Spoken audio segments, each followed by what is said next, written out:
உள்ளதை உள்ளதென்றும் இல்லதை இல்லதென்றும் சொல்லுங்கள் என்று சொன்ன நம் கருணாமூர்த்தியான இயேசு கிறிஸ்துவின் திருநாமத்தினாலே உங்கள் அனைவரையும் நான் வாழ்த்துகிறேன். நற்செய்தி திரைப்பட இயக்குனர் அப்படின்னு சொல்லி நான் எல்லா இடத்துலையும் சொல்லிகிட்டு இருக்கேன். என்னுடைய ஊழியம் என்று எடுத்துக்கொண்டால் அது நற்செய்தி ஊழியம். நற்செய்தி என்றால் என்னன்னு தெரியும் உங்களுக்கு. நல்ல செய்தி. நல்ல செய்தி அப்படின்னா என்ன? கெட்ட செய்தின்னு ஒன்று இருக்குதுன்னு அர்த்தம். கெட்ட செய்தி என்ன?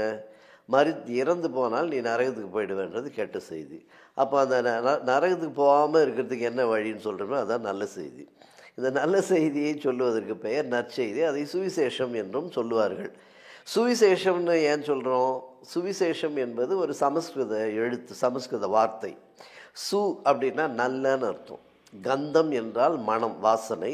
சுகந்தம் என்றால் நல்ல வாசனைன்னு அர்த்தம். அதனால் எந்த சமஸ்கிருத வார்த்தையிலையும் சு என்று ஆரம்பித்தால் அது நல்ல என்று அர்த்தம். விசேஷம் அப்படின்னா செய்தின்னு அர்த்தம். வீட்டில் என்னங்க விசேஷம் அப்படின்னு நம்ம பேசுகிறோம் இல்லையா? அப்போ அது செய்தி. அந்த செய்திக்கு முன்னால் சு விசேஷம் அப்படின்னா நல்ல செய்தின்னு அர்த்தம். இந்த நல்ல செய்தியை கொண்டு போய் சேர்க்கணும் அப்படின்றது கிறிஸ்தவர்கள் மட்டும்தான் சொன்னாங்களா? இயேசு கிறிஸ்து மட்டும்தான் சொன்னாரா? பைபிளில் மட்டும்தான் சொல்லியிருக்கா அப்படின்னு ஒரு கேள்வி வருது. இப்போ நம்ம அவையாருன்னொடனே உடனே நமக்கு ஓதாமல் ஒரு நாளும் இருக்க வேண்டாம், இப்படி ஏதோ ஒரு ஆத்திச்சூடி இவ்வளோ தான் நம்ம படிக்கிறோம். ஆனால் இன்றைக்கு ஆய்வாளர்கள் நிறைய காரியங்களை எடுத்து நமக்கு உரைக்கிறார்கள்.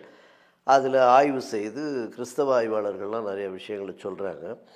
அதில் ஔவையார் அவரே நற்செய்தி சொல்லுங்கள் அப்படின்னு சொல்கிறார். அப்படி ஒரு பாட்டு இருக்குது. ஆனால் அந்த பாட்டை யாரும் படிக்கிறதில்ல. அதனால் நம்ம உடனே இப்படி சொல்லிடுவோம், அதெல்லாம் கிடையாது, அது கிறிஸ்தவங்களுக்கு அப்படின்னு சொல்லி. அப்படி அல்ல. இந்த பாடல் பாருங்க. கூவி அழையுங்கோ கூப்பிட்டு சொல்லுங்கோ, ஆவியுள்ள நாளெல்லாம் ஆர்ப்பரித்து பாவிகாள் கல்லோ தொழுகிறீர், கர்த்தா ஒருவரை அல்லோ தொழுவது அடுக்கும். எது அடுக்கும்னு சொல்கிறாங்க? மற்றதெல்லாம் அடுக்காதுப்பா. கர்த்தா ஒருவரை அல்லோ அப்படின்னா என்ன அர்த்தம்? கர்த்தா என்றால் சிருஷ்டிகர்த்தா, படைப்பாளர், படைப்பின் கடவுள். அப்போ படைப்பின் கடவுளை நீங்கள் தொழுது கொள்ளுங்க, அவர் படைத்ததையெல்லாம் தொழுது கொள்ளாதீங்க. அப்போ அது அடுக்காது. எது அடுக்கும் அப்படின்னா கர்த்தா ஒருவரை அல்லோ தொழுவது அடுக்கும். அதோடு சொல்லி நிறுத்தியிருந்தால் பரவாயில்ல. கூவி அழைங்கோ கூப்பிட்டு சொல்லுங்கன்னு தான் ஆரம்பிக்குது. இது ஔவையார் வெண்பா அதில் இருக்குது.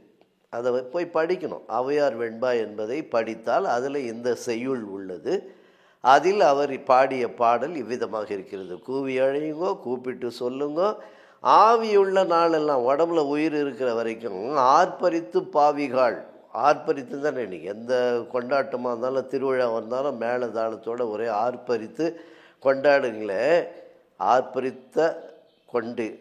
ஆர்ப்பரித்து கொண்டு இருக்கின்ற பாவிகளே அப்படின்னு சொல்லிட்டு கல்லோ தொழுகிறீர், கர்த்தா ஒருவரை அல்லோ தொழுவது அடுக்கும் அப்படின்னு சொல்லி பாடுறாங்க.